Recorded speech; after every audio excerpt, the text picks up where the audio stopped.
Түшүндө жарым жылаңач инсандарды уяттуу нерселерди көрсөң, гусул албай намаз окуса болбойбу деп. Мындайда гусул качан важип болот? Түш үркөсө, же болбосо төшөк маселеси менен аялына жакындаган болсо, ошол учурда гусул болот. Түш үркөбөсө, мисалы, кээде түштө деле ушундай өзү кандай бир шайтан азгырып, тияк-бияк болуп, бирок эртең менен турса ич кийиминде эч кандай белги жок. Ага гусул важип болбойт. Гусул качан важип болот? Качан түш үркөп, ошо саарылап турганда, мисалы, билинсе. Түшүндө кандай нерселерди көрсө деле, ал менен гусул важип боло бербейт. Иште бир аз шарт начар. Үйдөн даарат алып барып, кечке чыдап, даарат бузбай 5 убакыт намазыңды ошол даарат менен окуса болобу дейт. Машалла. Бирок эми кыйналасыз го дейм, мындай да. Таңкы даарат менен кечки куптанга чейин ушундай өзүн сактап. Бирок бул табарсыкка, ички органга, ооруга алып келип коет баары бир. Ошон үчүн иншалла жөндөн жөн эмес. Мүмкүн эми эч нерсемде ичпей, суу ичпей, тияк-бияк барып, анан ажатканага барганын кажети жок. Андай болсо деле мейли. Бирок шариятыбыз боюнча ушундай кылып, кээ бир адамдар деле көргөнбүз, ошо Багымдаттын даараты менен куптанды окуйт да. Эми алар мисалы көп суу ичпейт, тияк-бияк кылбайт, мисалы дааратын бузбай жүрөт да. Мындай деле болот. Бирок пайгамбар саллаллаху алейхи ва саллям бир риваяты бар, Ибн Мажада келет. Дааратыңыз бар, үстүнө даарат ала турган болсоңуз 10 сооп берилет. Даараттын үстүнө. Ошон үчүн бирок мустахаб амал, кээде мындай да кыстап турат, бирок намаз окуй бердиңиз. Намаз макруh болуп калат. Ошон үчүн мүмкүн болушунча эми аракет кылыш керек. Мындай кандай десем, кичине бир аз суу эле кетет да. Ага кандай шарттын, көп деле шарттын кереги жок да. Эшке чыгып деле мына кичине ошол көп болсо 1,5 литр менен даарат алса болот ага. Күйөөм медресени бүткөн, азыр соода кылат, 1 жылга дааватка чыгам деди эле. Мен балдарыбыз кичине кыйналабыз деп каршы болду. Мен күнөөкөр болбоймунбу дейт.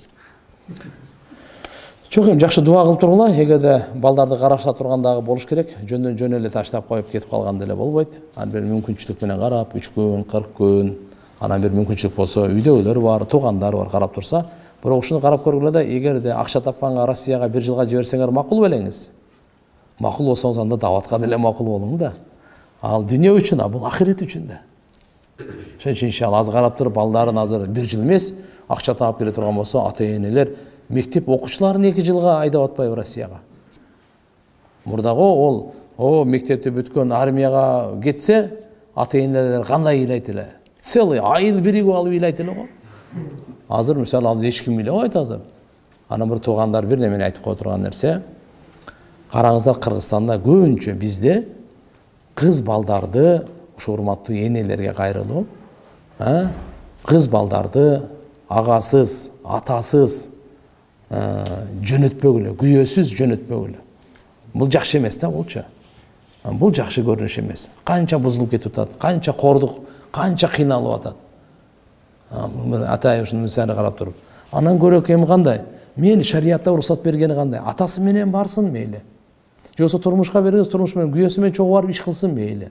Эч ким жок деп эле турат, бирок шарты менен барсын да. Башкаларды карабайлы, башка мусулмандарды деле. Мына чечен туугандарды карап көрөйлү. Же болбосо биздин кошуналарды карап көрөйлү, даргин туугандарды карап көрөйлү. Кимиси өзүнүн кызын мынтип таштап койду. Кыз баланы мындай кылып эле бирөөгө андай кылып, андай болуп, андай кул кылып берип кое турган, кор кылып, башка элде, башка улуттардын арасында бизге ар намыс деген болуш керек да. Эптеп эле акча тап, эмне каяктан тапсаң, эмне бала кылып тапсаң деле мага баары бир жөнөт, андай болбойт да. Ошон үчүн иншалла ушуга чейин канча болду, Алла таалам кечирсин. Будан ары эми жибербейли, будан ары акылдуулук менен, ыйман менен жашайлы. Карап. Үйдө отурган кыз келиндер онлайн жумуш жасаса болобу? Мейли. Кандай болбосун, мисалы бири-бирине өздөрүнө тиешелүү нерселерин сатып, алып, сунуштап боло берет. Бирок мисалы эркек аял аралашып, ихтилат, сүйлөшүп тияк-бияк бул жакшы эмес. Мен 5 бир тууганмын. Менден кийинки инимди атамдын эжеси багып алган. Андан иним кээде наразы боло берет. Атама эч кандай күнөө жазылбайбы? Алдын ала рахмат. Жок, күнөө жазылбайт. Бирок иниңизге айтыңыз, Кудай кааласа наразы болбой, ал ушунча баккандан кийин ал деле канча чоң бир мээнет кылган кичинекей кезинде канча ооруп, канча кыйналып, ошон үчүн иншалла жакшы мамиле кылсын. Негизи дин менен жашаганга аракет кылайлы, үйгө дин алып келейли, баардыгы жакшы болот туугандар.